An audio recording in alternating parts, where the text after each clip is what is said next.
canon. Sonnet. So, you're the goddess of the iridescent moon? Oh, goodness. You recognize me? Well then, what's your name? Columbina. Columbina Hyposelenia. Hyposelenia? What a lovely name. Did you choose it yourself? It was a joint effort between me and my friends. Friends? You mean your friends in the heavens? Huh? Oh, sorry. You must be exhausted. I apologize. Hang in there. Let me introduce you to my older sisters. Do you mean the other two moon goddesses? Arya and Canon?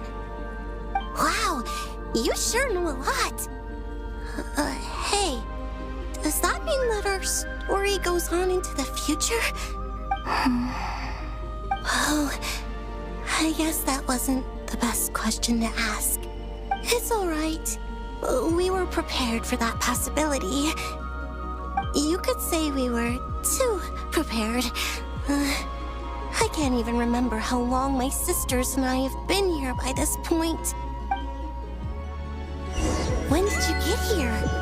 How long has it been? I can't say for sure, but it feels like it's been forever. I see. Are you feeling... We don't have far to go. The place where my sisters and I are based is just up ahead. Don't worry, they're both really nice. I'll introduce you.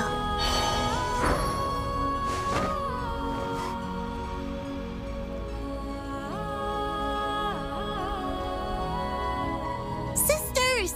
I'm back! And look who I've brought with me.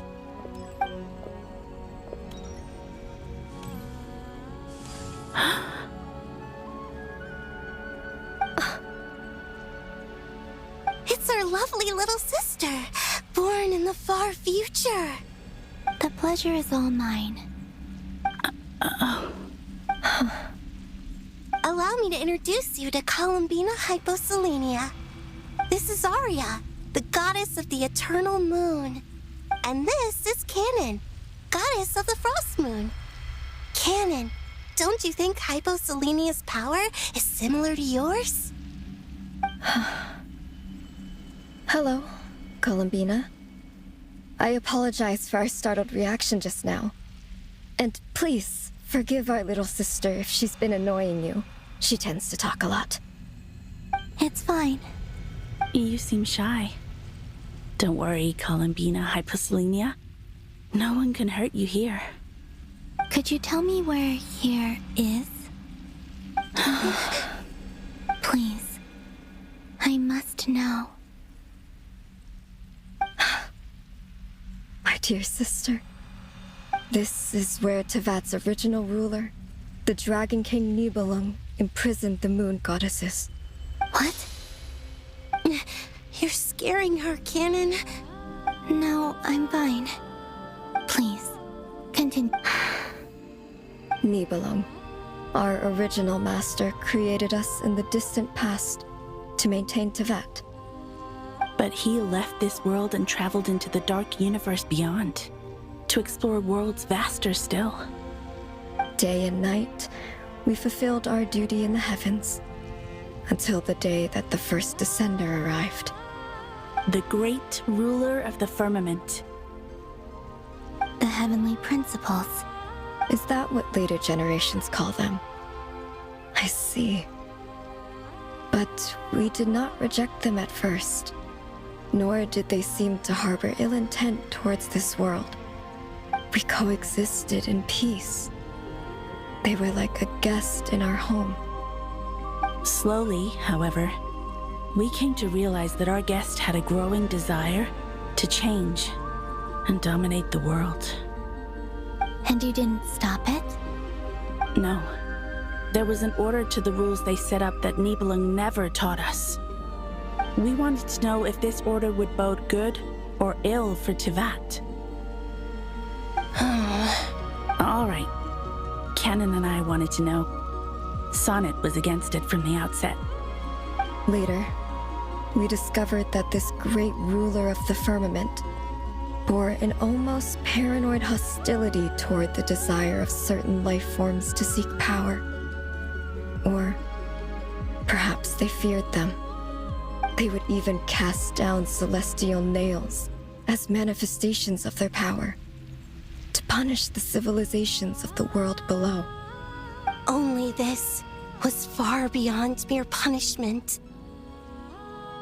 Right. Their rules brought order, but the price people paid for merely testing the limits of those rules was far too great. I did everything in my power to help the punished escape catastrophe, but still, too many lives were lost. The ancestors of the Frost Moon Scions were some of the ones you helped. But just when we had decided to take countermeasures, the Dragon King, Nibelung, returned. And so began the War of Funerary Flame. So, that's the name the world gave that war in the future. Well, who won in the end? As far as I know, the Heavenly Principles won, although it came at a great cost. They remained in Tevat, where they continue to rule to this day. And the world's original master, the Dragon King Nibelung, was destroyed. And what of the moons? Are there still 3 moons in Tevat's skies? You can tell us the truth, Columbina. We know we are but remnants of a bygone age. Only the Frost Moon remains. But it has been cast beyond the false firmament by the Heavenly Principles. The eternal and iridescent moons were both shattered during the war. So death finally came for us in the end. Sonnet. But you're still here, aren't you? A moon goddess cannot live without her moon, Columbina. She's right. That's why I began to disappear. Because the Frost Moon is cut off by the false sky. How much worse it would have been if it were outright destroyed. Our souls may endure within this lunar palace, but if our moons are destroyed, Then we shall disappear the moment we depart from it. I'm sorry. There's no need to apologize to us, dear sister. If anything, we owe the world an apology. If only we'd decided to act sooner, rather than arguing amongst ourselves. all the more reason not to spend this time in regret and repentance. Instead, we should focus our efforts on how we might help our future sister. Sorry? Don't you see, Columbina, your story is not yet over. Is that not why you are here?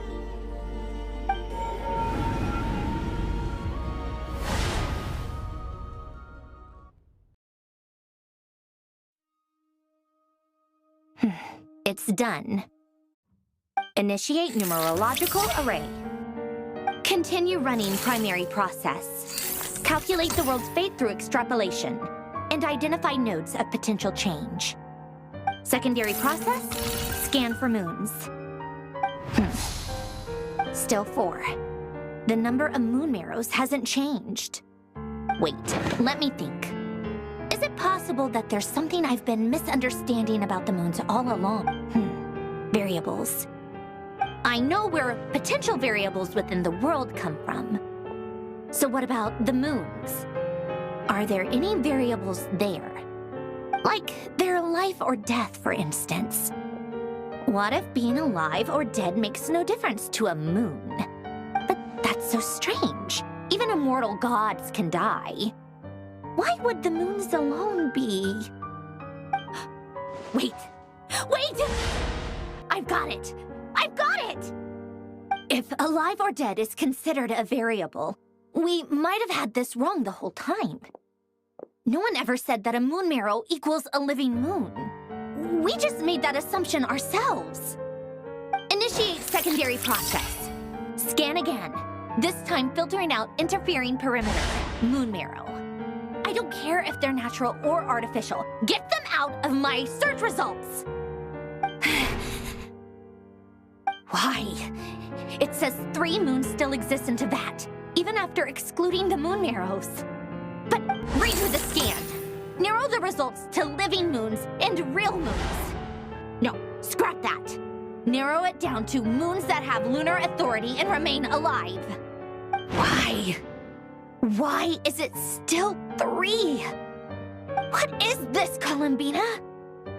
Has the world lied to us? Or are you the one pulling the wool over our eyes?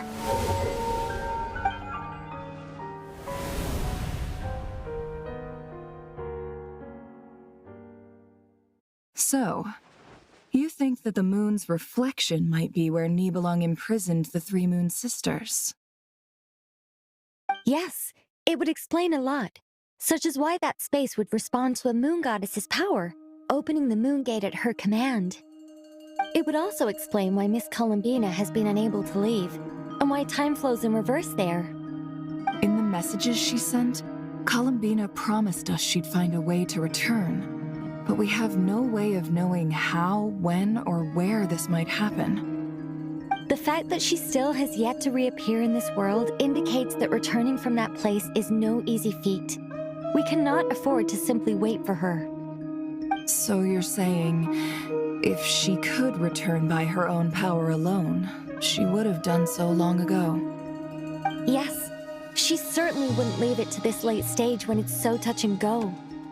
I've been giving this some thought, and I've come to believe that Luana's heart might be an anchor that she left behind, as a sort of future waypoint.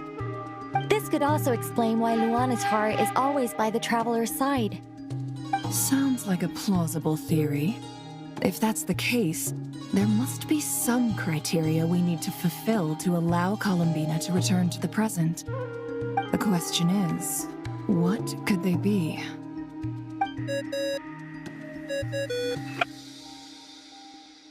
Hello? Listen up! This is extremely important!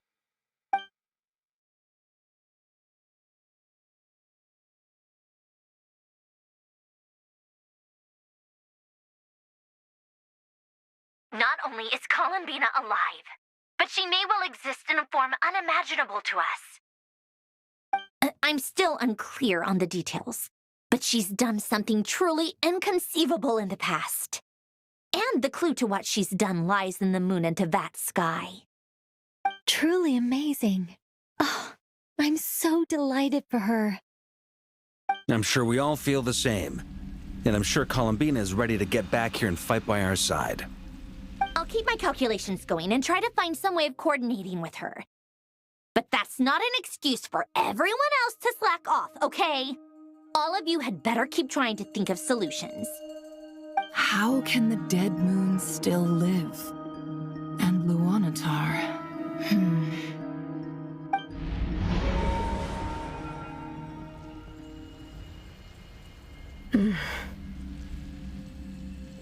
It's hard to believe that's what will happen in the distant future. Our authority is linked to the most fundamental rules of Teyvat. I suppose it's no wonder that many would covet that power. I didn't realize that when you said friends, you meant people who live down in Teyvat. That's so lovely. I always wanted to go down there and have some fun. Have you ever tried leaving this prison? Of course. Between us, we've tried everything. But no matter where we go, this space will eventually bring us back here. It's like the center of a whirlpool. Everything ultimately converges here, at the moment when Nibelung imprisoned us. In that case, have you tried using any of those pathways that connect this space to the real world? Sorry? What are those? They're passages through which you can make small-scale changes to reality by using Kuvaki. Or am I the only one who can use those passages? because part of my soul remains in reality. Kuvaki. What is that? You don't know? It's a unique kind of elemental energy found only in Nodcry, the land from which the moons arose. Oh. Well, it's true that the moons first rose up from the part of Tvet you say is called Nodcry. But there is no difference in the elemental energy between there and anywhere else. What? Could you show us some of this Kuvaki hyposelenia? Maybe if we see it, it'll make more sense. Okay.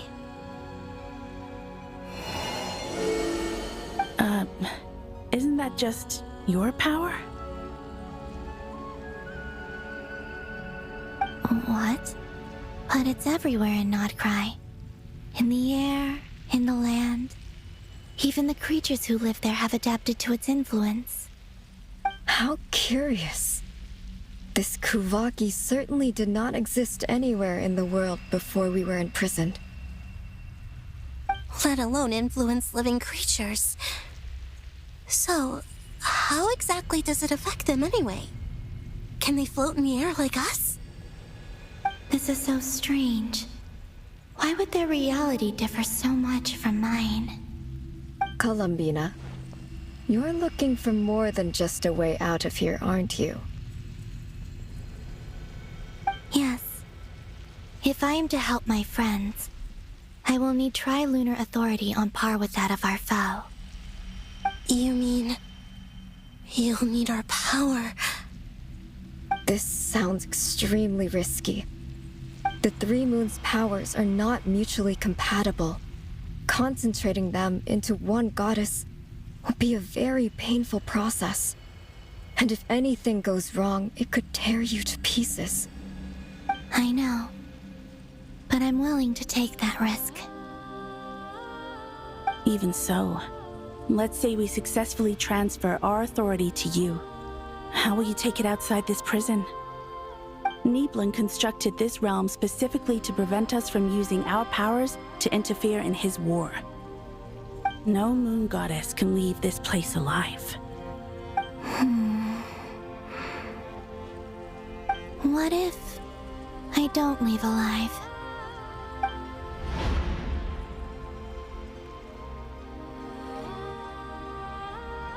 Where do we even start? How are we supposed to figure out what we're meant to do to help Columbina?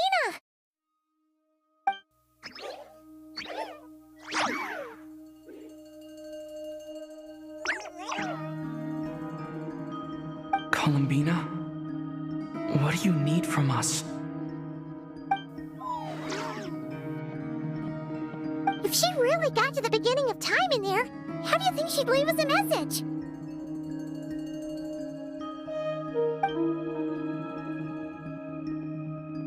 You don't think she'd write it down on a stone tablet somewhere in the hopes that we'd find it, do you? Seems unlikely. Columbina may not talk a lot, but she thinks deeply about issues like this. Let's review what we know. This is the Columbina who fought alongside us against the Reikir of Solnari, and with whom we celebrated Moon Prayer Night. She knows our personalities, our ways of doing things, even our unique strengths and abilities. So, if she wanted to tell us something from a long, long time ago, what would she do? Oh.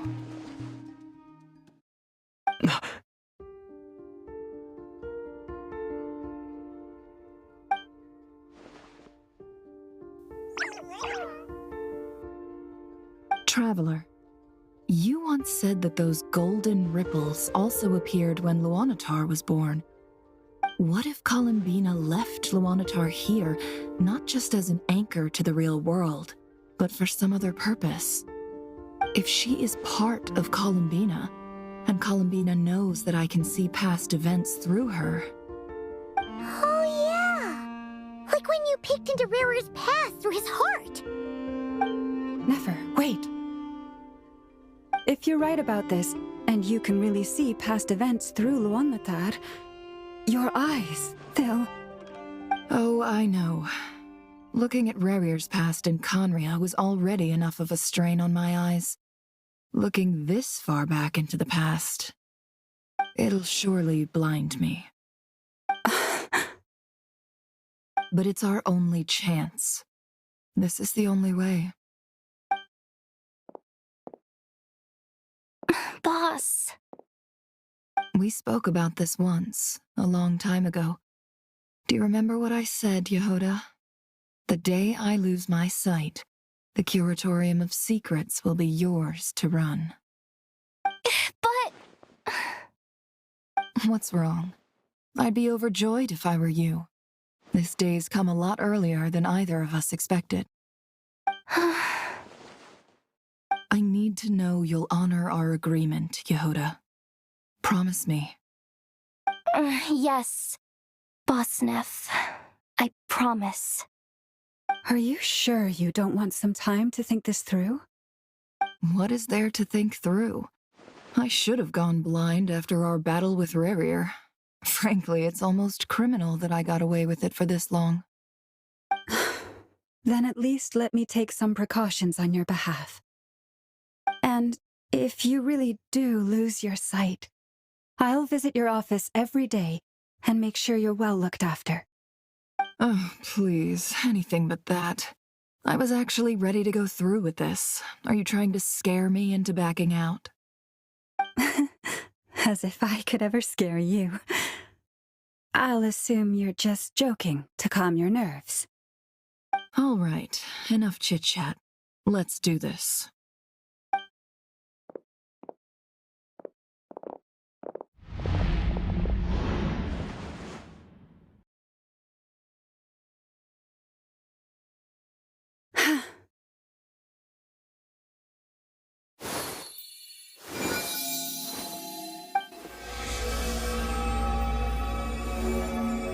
All done. Good. Now give me some space.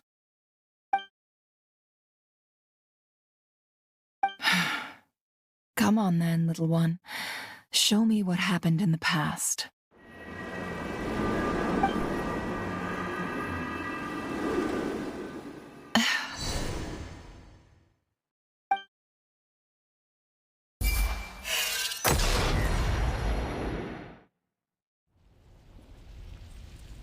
Between the Trilunar Authority, Kuvaki, and the soul-surviving moon, the Frost Moon, I think I might know how to get back.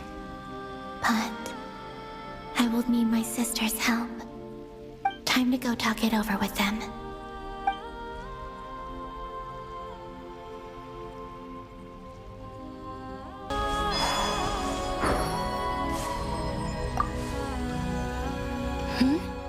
I hope it's not too dangerous. You really scared me when you said that thing about not leaving here alive. Come on, let's go find the other two.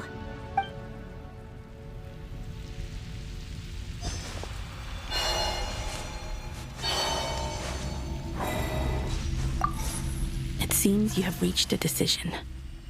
I'm all ears. What do you propose?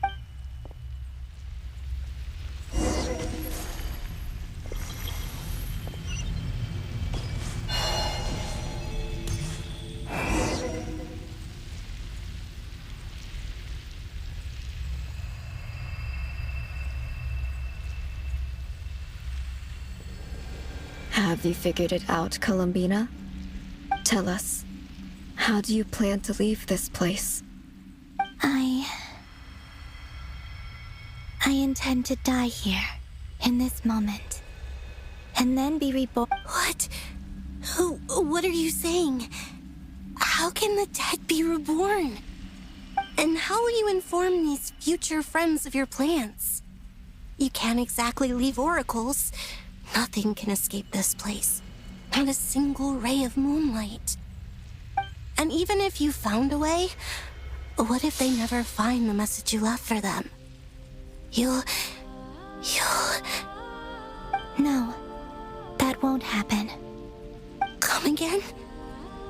They will find find my message. I'm sure of it. I'm not following. How exactly will you achieve this? It's quite simple, really. First, I will leave my soul here.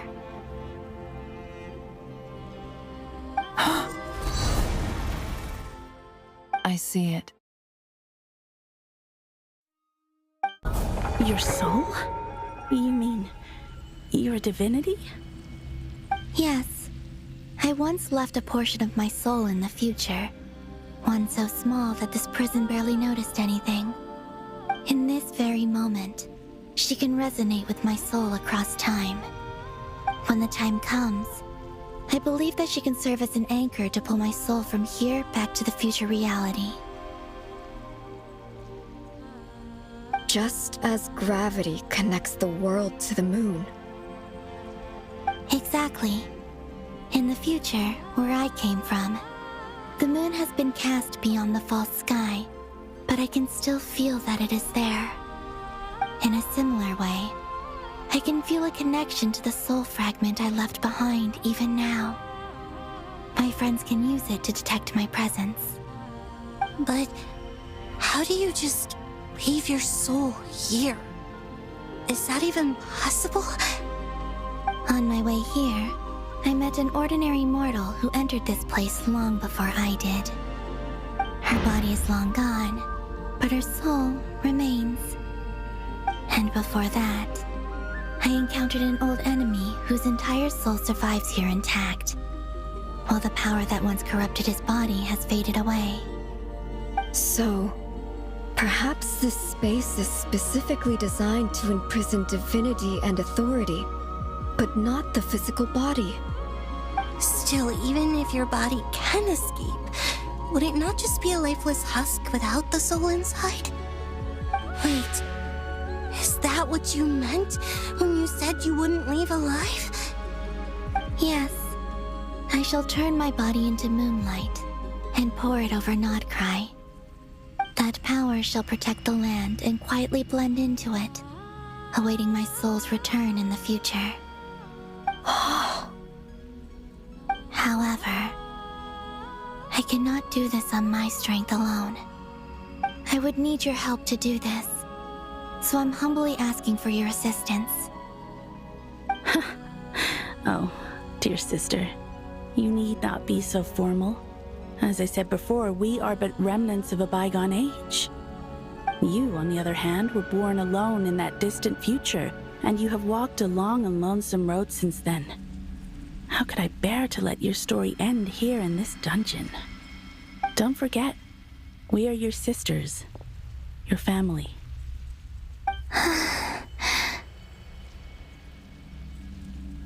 Arya's right. Actually, I've always wanted a little sister. Can you imagine how it's been for me? Getting nagged by two older sisters all the time. Now, I finally get to be the big sis. And not just that, but I get to help you return to your world, too. How could I say no to that? Sonnet. Canon?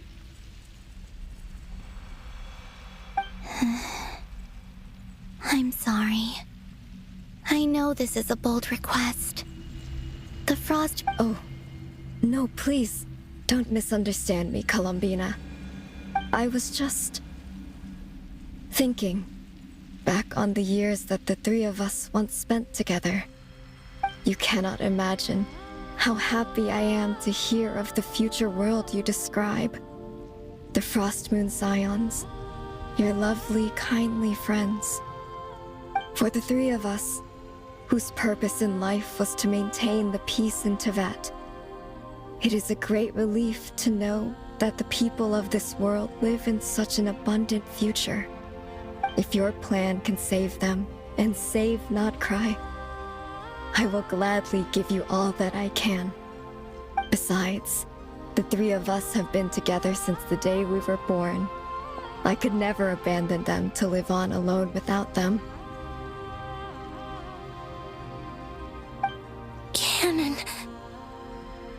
Still, I do have one question I would like to ask you before we proceed. Certainly. What is it? Why do you cover your eyes?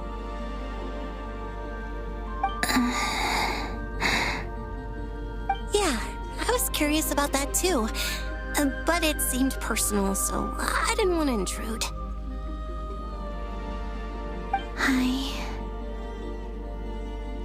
There was a time when I refused to look upon the world. I believed it was full of nothing but lies and falsehoods. I wished to hide my feelings, seal my heart, until I could return to my true home. I see. Perhaps that decision saved you from ever having to see the false sky again. But at the same time, you likely missed out on many true and precious things, like the smiles on your friends' faces. Promise me this, Columbina.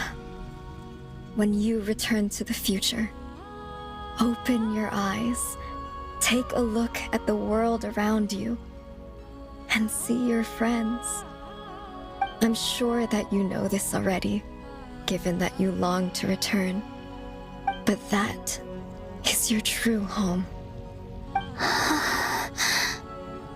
Give me your hand, Columbina.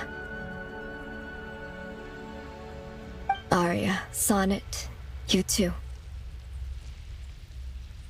Okay. All right.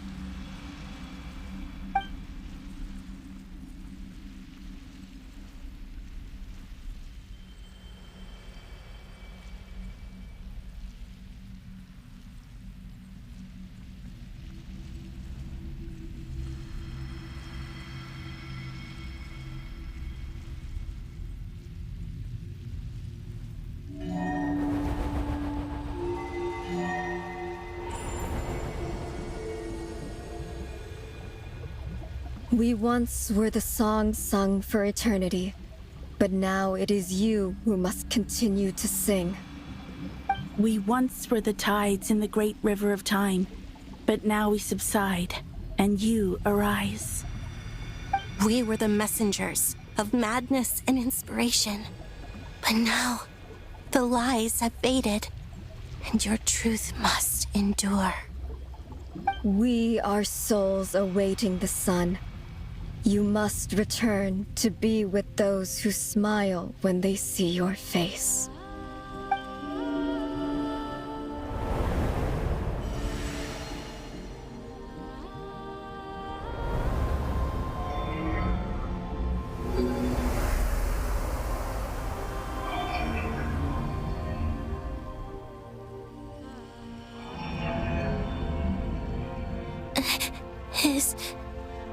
Is it done? Yes. We have transferred the authority over all 3 moons to Columbina Hyposelenia. From this moment on, she is the Tri-Lune Goddess, the one and only moon goddess of this world.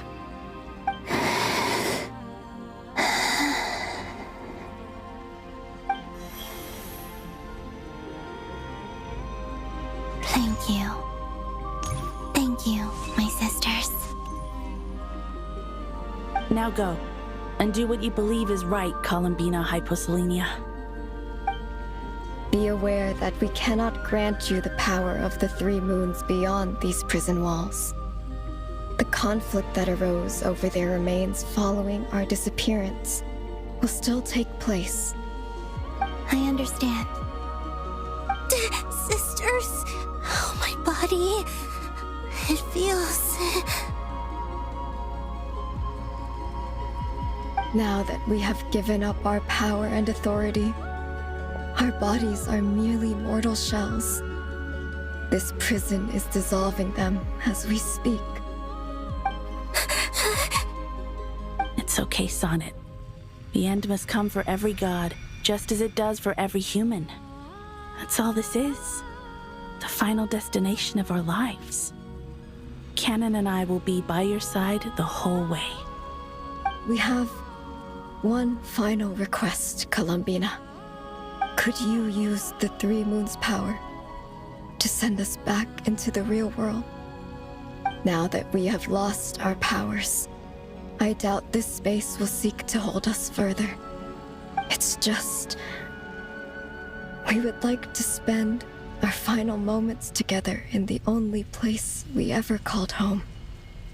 Of course. Gladly.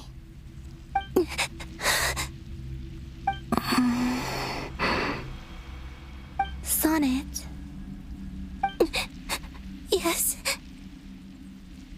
Don't... I wish I could tell her not to give in to the abyss. Not to be afraid. But is this really what I should say at this moment? Don't forget.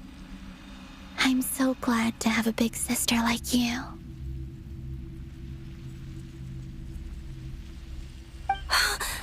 No, Hypo. Thank you. I'm okay. I'm not afraid. As long as my sisters are with me, I won't be afraid.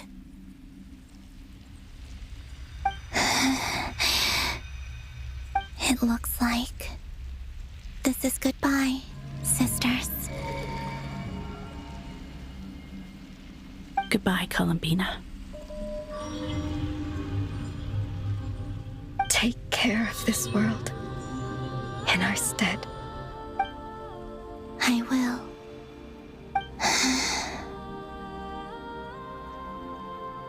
And now, it's time for me to bid farewell to my body, too. May it become the moonlight that keeps Notcry company through the long years ahead. So this is why Notcry was not always home to Kuvaki. It only appeared after I poured my body out upon this land, and only this land. Kuvaki responds to me because it is me, my body, answering the call of my soul. And the golden energy I've encountered on my way here was, in fact, that very soul, which I am about to leave here to guide me.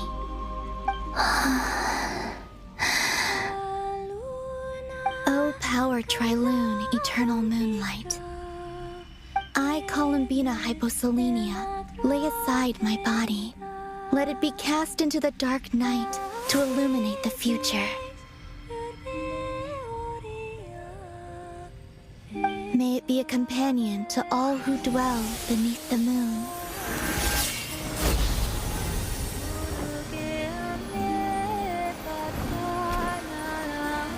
Until the time comes for me to return home.